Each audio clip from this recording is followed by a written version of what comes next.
السلام علیکم editor and listeners, Urdu novels library میں آپ کا ڈھیر سارا ویلکم۔ میں ہوں ہدا لہو سلال بائی انیشا عمر کی ایپیسوڈ نمبر 126 لے کر حاضر ہوئی ہوں۔ اگر آپ نے ابھی تک میرے اس چینل کو سبسکرائب نہیں کیا تو جلدی سے سبسکرائب کر دیں، لائک اینڈ شیئر کریں اور اپنی رائے کامنٹ باکس میں لازمی دیں۔ تو چلیں سٹارٹ کرتے ہیں۔ دوسری جانب حسن نے پہلے تو مجاہدین پر غصہ نکالنے کے لیے ان کی ہر ممکن امداد بند کر دی، مگر پھر اس کے دل میں نور نے جگہ بنا لی اور ابراہیم کی قربانی کو اس نے ضائع نہیں ہونے دیا۔ اس نے شیز کا مشن سنبھالا تھا تو وہ کیسے اپنے دل کو تاریکیوں میں گرنے دے سکتا تھا۔ اس کو کڑی آزمائش کا سامنا کرنا تھا۔ ایک طرف اس کی ضد اور انا تھی تو دوسری جانب مقصد تھا۔ اس دوران اینا اس کی ڈھال بنی رہی اور اس کو شیطانی وسوسوں کے خلاف لڑنے کی طاقت فراہم کرتی رہی۔ حسن ہر لمحہ اینا کو مشکور ہوتا تھا۔ جس لمحے اینا اس کو تاریکیوں میں گرنے سے روکتی تھی، اسی لمحے حسن کو اینا سے پہلے سے بھی زیادہ محبت ہو جاتی تھی۔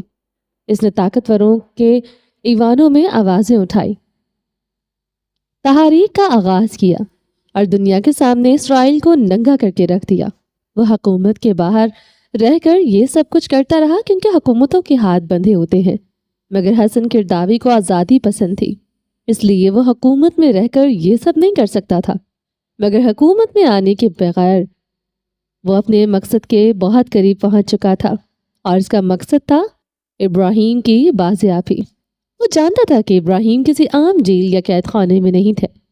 اگر ابراہیم کے زندہ ہونے کے 2% بھی چانسز ہوئے تو وہ یقیناً کسی خاص جگہ پر تھا، ایسی جگہ جہاں کسی بھی خارجی کی رسائی ممکن نہ تھی۔ اس لیے وہ اس معاملے کو تحمل کے ساتھ انجام دینا چاہتا تھا۔ وہ وہاں انویٹ نہیں کرنا چاہتا تھا۔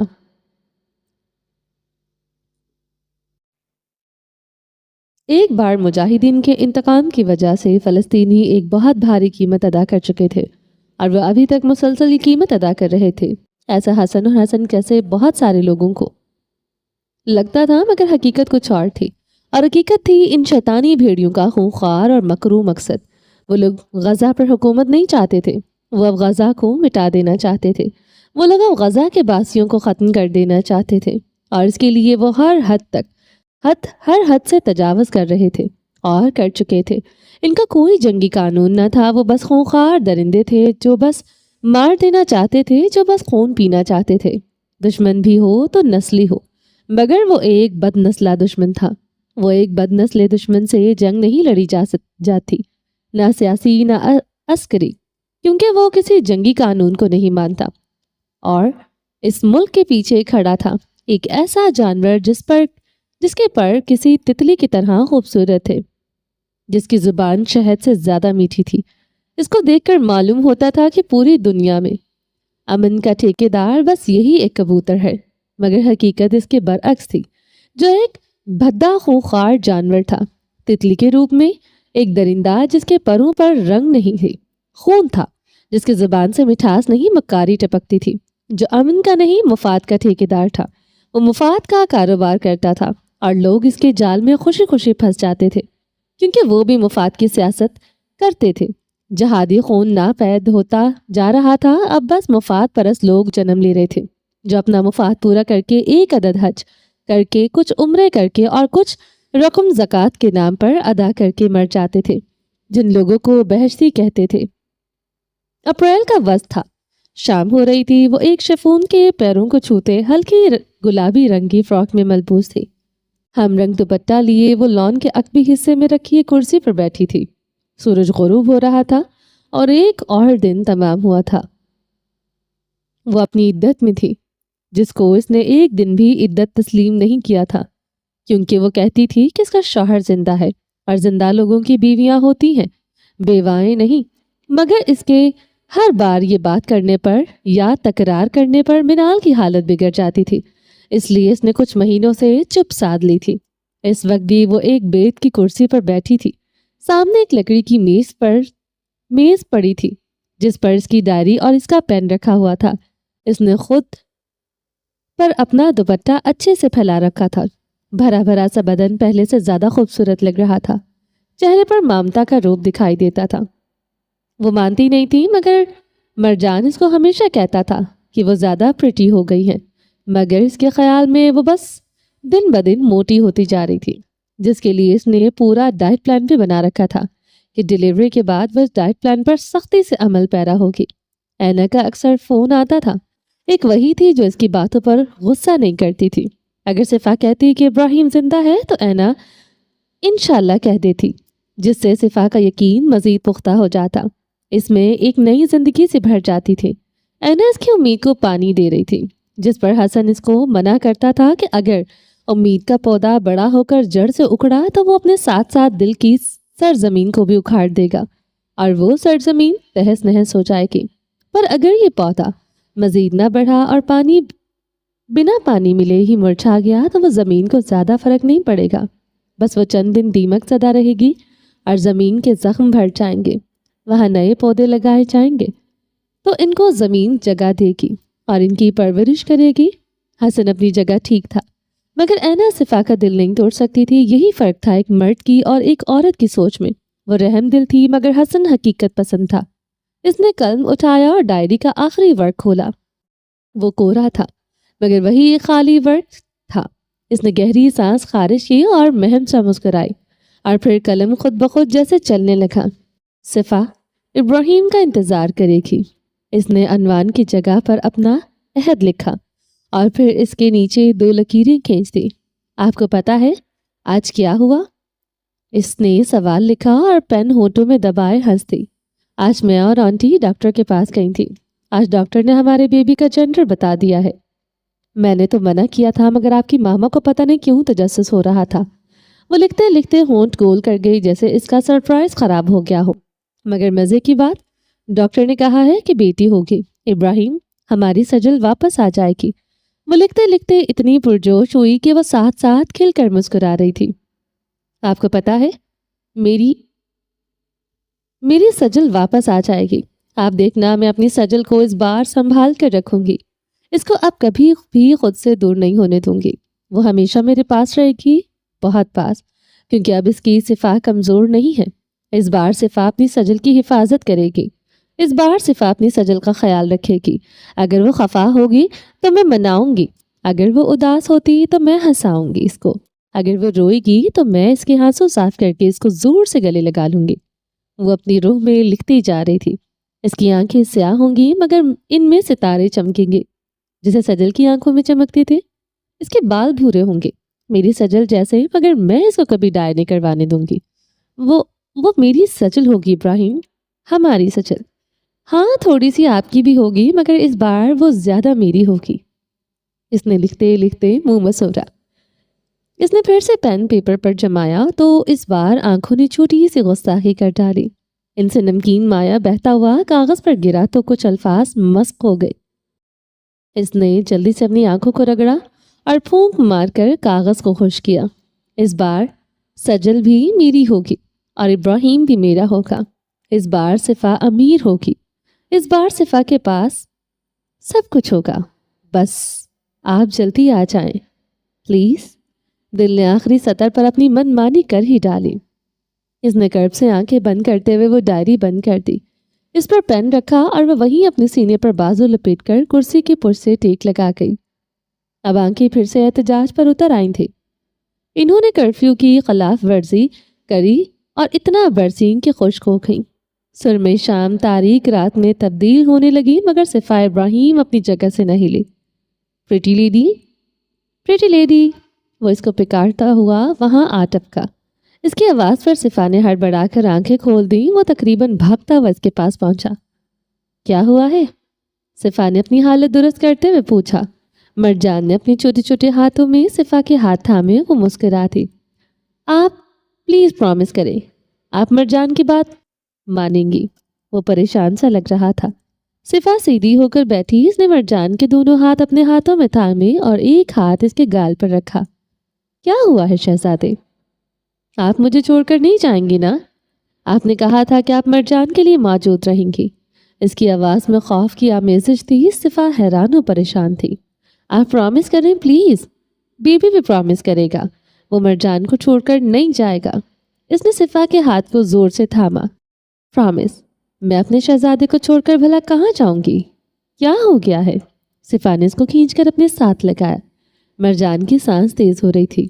صفا حیران تھی کہ آخر کس بات نے اس کو اتنا خوف زدہ کر دیا۔ کیا ہوا ہے؟ صفا نے اس کی پیٹھ تھپکتے ہوئے نرمی سے پوچھا۔ ختیجہ آئی ہے، وہ منمنایا تو صفا نے اس کا چہرہ سامنے کیا۔ کیا سچ میں؟ امی آئی ہیں؟ وہ خوشی سے اٹھنے لگی مگر مرجان نے اس کا ہاتھ پکڑ کر اسے پھر سے بٹھا دیا۔ کیا ہوا ہے؟ اس نے حیرت سے پوچھا تو مرجان نے ملتجی نگاہوں سے نفی میں سر ہلایا۔ صفا نے آئیبرو سے کھیڑے۔ وہ آپ کو لے جانے آئی ہیں۔ مرجان کی آواز کھوکھلی تھی۔ کیا؟ ہاں، وہ کہتی ہیں کہ وہ آپ کو لے جانے آئی ہیں اور اب آپ ان کے پاس ہی رہیں گی۔ مرجان سسکا۔ صفا کو حیرت کا جھٹکا لگا کیونکہ اس کی صبح ختیجہ سے بات ہوئی تھی مگر انہوں نے یہ نہیں بتایا کہ وہ اس کو لینے یا ملنے یا لینے آ رہی ہیں۔ پلیز، آپ نے پرامس کیا ہے کہ آپ نہیں جائیں گی نا؟ مرجان کا خوف کسی صورت کم نہیں ہو رہا تھا۔ آنٹی کہاں ہے؟ صفا نے الجھتے ہوئے پوچھا۔ منال پاس ہی ہیں، وہ کہہ رہی ہیں کہ جو مرضی آپ کی ہوگی وہی ان کا فیصلہ ہے۔ بتائیں آپ کی مرضی کیا ہے؟ آپ مجھے چھوڑ کر نہیں جائیں گی نا؟ وہ کسی خوف زدہ پرندے کی طرح سہما ہوا تھا۔ صفا نے پھر سے اس کو اپنے قریب کیا۔ نہیں جاؤں گی میرے شہزادے، تم نے سوچ بھی کیسے لیا؟ ہاں؟ صفا نے اس کا ماتھا چوما۔ وہ مجھے پین ہو رہی ہے، مرجان نے تھوک نکلتے ہوئے بتایا۔ کہاں؟ صفا نے پریشانی سے پوچھا۔ یہاں۔ مرجان نے اپنے گلے پر ہاتھ رکھا۔ جب بھی پین ہوتی تھی تو پہلے بابا کو بتاتا تھا، وہ رونے دیتے تھے تو پھر پین کم ہو جاتی تھی۔ کیا میں تھوڑا سا رو لوں؟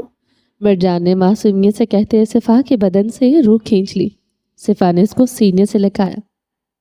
جب میں کہیں جا ہی نہیں رہی تو رونا کیسا؟ وہ نرمی سے بولی۔ ہاں پھر رہنے دیتے ہیں رونے کو، ہم پانی پی لیتے ہیں۔ مرجان نے اس کے دونوں گالوں پر ہاتھ رکھے۔ صفا مسکرا کر اٹھ کھڑی ہوئی اور اس کا ہاتھ پکڑ کر اندر کی جانب چل دی۔ وہ دونوں لاؤنج میں داخل ہوئے تو ختیجہ اور منال وہیں تھی۔ صفا ختیجہ کو سلام کرتے ہوئی آگے بڑھی۔ ختیجہ نے اٹھ کر صفا کو سینے سے لگایا۔ کتنے ہی آنسو خاموشی سے ختیجہ کی آنکھوں سے نکل کر صفا کے کندھے پر گرے تھے۔ مرجان نے جلدی سے ٹیبل پر پڑے جگ سے گلاس پانی کا بھرا اور حلق میں انڈیل لیا۔ وہ رونا نہیں چاہتا تھا، اب تو ہرگز نہیں، جب اس کی پریٹی لیڈی پرامس کر چکی تھی۔ صفا، ختیجہ نے نرمی سے پکارتے ہوئے اس کے ہاتھ تھامے۔ وہ ہنوز کھڑی تھی، منال سر چکائے بیٹھی تھی۔ ان کا چہرہ ہر قسم کے رنگ سے آ رہی تھا۔ وہ بیمار معلوم ہوتی تھی مگر وہ جسمانی طور پر ٹھیک تھی، بس روح جا بجا زخمی تھی۔ میں تمہیں لینے آئی ہوں، انہوں نے نرمی سے کہا۔ مرجان ہونکوں کی طرح بس صفا کو دیکھ رہا تھا۔ کیوں؟ صفا نے انجان بنتے ہوئے پوچھا۔ کیونکہ تمہارے بابا چاہتے ہیں اور میں بھی، وہ کہتے ہوئے نگاہیں چرا گئی۔ مگر امی ابھی رات ہو رہی ہے، ہم لوگ کل آپ سے ملنے آئیں گے۔ صفا نے مسکرا کر بات گھما دی۔ ختیجہ نے نگاہ اٹھا کر دیکھا۔ میں تمہیں لے جانے آئی ہوں واپس، تم اب یہاں نہیں قریشی ہاؤس رہو گی۔ اگر تمہیں اپنی باقی کی زندگی ابراہیم کے نام پر بسر کرنی ہے تو بھی ہمیں اعتراض نہیں، تم پر کوئی زور زبردستی نہیں کریں گے۔ ہم چاہتے ہیں کہ تم واپس آ جاؤ مگر میں نہیں چاہتی۔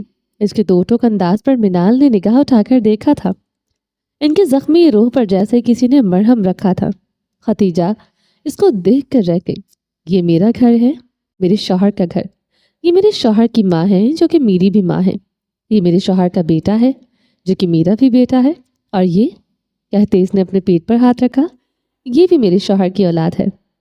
اگر ابراہیم کے نام پر زندگی بسر کرنے پر آپ کو اعتراض نہیں تو اس سے جڑے رشتوں کے بیچ رہنے پر کیسے آپ کو اعتراض ہو سکتا ہے؟ صفا مضبوط لہجے میں سوال کر رہی تھی۔ ہم بس چاہتے ہیں کہ تم وہاں سکون سے رہو۔ ختیجہ نگاہ پھیر گئی۔ منال نے بھی بے بسی سے ختیجہ کو دیکھا۔ تو کیا صفا ان کے گھر بے سکون تھی؟ منال کا دل دکھا تھا۔ اور آپ کو لگتا ہے کہ اپنی ذمہ داریوں سے بھاگ کر، اپنے رشتوں سے نگاہ پھیر کر، اپنے شوہر سے کیا گیا عہد توڑ کر میں سکون سے رہ لوں گی؟ صفا ترکی بترکی بولی۔ نہیں امی، میرا سکون ان لوگوں سے وابستہ ہے۔ میں آپ لوگوں سے بہت بہت محبت کرتی ہوں۔ آپ میرے ماں باپ ہیں مگر میرے نکاح کے بعد مجھ پر پہلا حق میرے شوہر کا ہے۔ اس کی نافرمانی کر کے میں سکون سے نہیں رہ سکوں گی۔ صفا وہ مر امی پلیز۔ اس سے پہلے کہ اپنی بات مکمل کرتی صفا نے ان کو روک دیا۔ منال سے مزید برداشت نہ ہوا، وہ اٹھ کر اپنے کمرے کی جانب چل دی۔ اب ان کا کمرہ گراؤنڈ فلور پر ہی ہوتا تھا۔ سیڑھیاں چڑھنے پر ان کی سانس پھولنے لگتی تھی۔ مرجان دادو کو ان کی روم میں لے جاؤ، صفا نے پتھر بنے کھڑے مرجان سے کہا۔ تب وہ بے بسی سے منال کا ہاتھ تھامے آگے بڑھ گیا۔ اب لاؤنج میں دونوں تھی۔ آپ بیٹھیں پلیز۔ صفا نے ختیجہ کو بٹھایا اور خود بھی بیٹھ گئی۔ ختیجہ اس سے خفا نظر آتی تھی۔ آپ کو پتا ہے ابراہیم مجھ سے عہد لے کر گئے ہیں کہ میں ان کا انتظار کروں، اس نے کہنا شروع کیا۔ مگر صفا، مگر انہوں نے اس انتظار کی مدت نہیں بتائی تھی کہ کب تک کروں، اس لیے یہ مدت میں نے خود طے کر لی۔ تاحیات وہ سرشاری سے کہہ رہی تھی، مگر میں ان کے ساتھ ساتھ ان ذمہ داریوں سے بھی نہیں بھاگ سکتی جن کا بوجھ کبھی کسی نے میرے کاندھوں پر ڈالا ہی نہیں، مگر میں اپنی ذمہ داریوں سے واقف ہوں۔ امی میں ان کے اولاد کو کیسے چھوڑ سکتی ہوں جبکہ وہ پہلے ہی ماں سے محروم ہو چکے ہیں اور ابھی تک وہ اپنے باپ کے منتظر ہیں۔ تم وہاں رہ کر بھی ان کا خیال رکھ سکتی ہو، کون سا دور ہے، بھلے روز چکر لگا لیا کرنا۔ ختیجہ نم پڑی۔ آپ کو پتا ہے بابا نے مجھ سے خلا کے پیپرز سائن کروا لیے تھے اس ارمان کی وجہ سے، مگر اب وہ کوئی زبردستی نہیں کریں گے صفا۔ ختیجہ نے اس کے ہاتھ پر ہاتھ رکھا۔ کوئی کر بھی نہیں سکتا امی، مگر آپ جانتی ہیں کہ بیٹیاں پورے زمانے سے تنہا جنگ لڑ جاتی ہیں مگر اپنے باپ کے سامنے ہار جاتی ہیں، اور میں اپنے بابا کے ہاتھوں شکست نہیں کھانا چاہتی۔ اس کی آواز میں نمی گھل رہی تھی۔ میں وہاں ہر وقت رہوں گی بابا، اور آپ کو ایک بیٹی نہیں ایک بیوہ اور بے سہارا لڑکی نظر آئے گی۔ آپ جلدی سے جلد مجھے کوئی مضبوط سہارا دینے کی کوشش کریں گے۔ آپ مجھے کسی سے شادی کا کہیں گی۔ نہیں صفا۔ ختیجہ شرمندہ ہوئی کیونکہ وہ لوگ یہی سوچ رہے تھے کہ صفا کو وقت دے کر آہستہ آہستہ قائل کر لیں گے۔ صفا پھیکا سا مسکرائی۔ بابا کو ابراہیم کا کوئی دکھ نہیں ہے، میں جانتی ہوں، اس لیے ان کو بس میری پرواہ ہے، مگر پلیز امی ان سے کہہ دیں کہ آپ اپنے گھر ایک بیوہ کو مت لائیں۔ وہ کسی کی بیوی نہیں، وہ کسی کی بیوہ نہیں، بیوی ہے جو انتظار کی ڈور سے بندھی ہوئی ہے۔ اس لیے آپ لوگ اگر میرے لیے کچھ کرنا چاہتے ہیں تو دعا کریں کہ میرا انتظار زیادہ طویل نہ ہو، یہ مدت تاحیات نہ ہو، یہ وقت جلد گزر جائے اور میں اور میری بیٹی ہم دونوں اپنے ابراہیم کے ساتھ جئیں۔ اس کی آنکھیں پھر سے بھر آئی تھیں، اس کے لب کب کب آ رہے تھے۔ میں کیسے اپنی بیٹی کو اس کے اتنے قیمتی رشتوں سے الگ کر سکتی ہوں؟ صفا نے بھرائی آواز میں کہا تو ختیجہ کا کلیجہ منہ کو آیا۔ ان کی بیٹی وقت سے پہلے بڑی ہو گئی تھی، وہ اس کو اپنی باتوں میں نہیں الجھا سکتے تھے، اور اب ان کی ہر بات کے پیچھے چھپا مطلب سمجھ چھایا کرتی تھی۔ کچھ دیر بعد لاؤنج کا دروازہ بند ہوا تو منال کے کمرے کے دروازے سے لگا سہما سا ہوا مرجان بھاگ کر آیا اور صفا سے لپٹ گیا، جو کہ ختیجہ کو الوداع کہہ کر پلٹ رہی تھی۔ اچانک سے ہل کر رہ گئی۔ Thank you thank you thank you thank you so much pretty lady, thank you so much. Marjan کو چھوڑ کر نہ جانے کے لیے، اور ہم دونوں ہی بابا کا ویٹ کریں گے، یو نو۔ اس نے صفا کے گرد ہاتھ باندھتے ہوئے چہرہ اٹھا کر دیکھا۔ وہ بھیگی پلکوں سے مسکرا دی۔ اس نے اس بات میں سر ہلایا، ہاں ہم سبھی ان کا انتظار کر رہے ہیں۔ اس نے مرجان کا چہرہ ہاتھوں میں تھاما۔ میں بیبی کا آئیڈیل بگ برو بنوں گا، پرامس۔ اس نے لگے ہاتھ بیبی کا بھی شکریہ ادا کرنے کا سوچا تو صفا کھلکھلائی، ہاں ہاں بالکل، مرجان Gorsi is the ideal big bro of this little baby۔ صفا نے بھی اس کے انداز میں کہا اور اس کا ہاتھ تھام کر اس کو لیے سیڑھیاں چڑھنے لگی۔ کچن میں کھڑی زلیخا نے نم آنکھیں رکھ لی اور مسکرا تھی۔ وہ بھی پریشان تھی کہ صفا کا کیا فیصلہ ہو سکتا ہے۔ وہ دونوں مرجان اور یاقوت کے کمرے میں پہنچی تو یاقوت دینا کو بیڈ پر بٹھائے اس کو لکھنے کی پریکٹس کروا رہا تھا۔ دینا آج کل کتابی کیڑا بنی ہوئی تھی۔ صفا اپنی ضد پر قائم تھی کہ اس کو 5 سال سے پہلے اسکول نہیں بھیجنا۔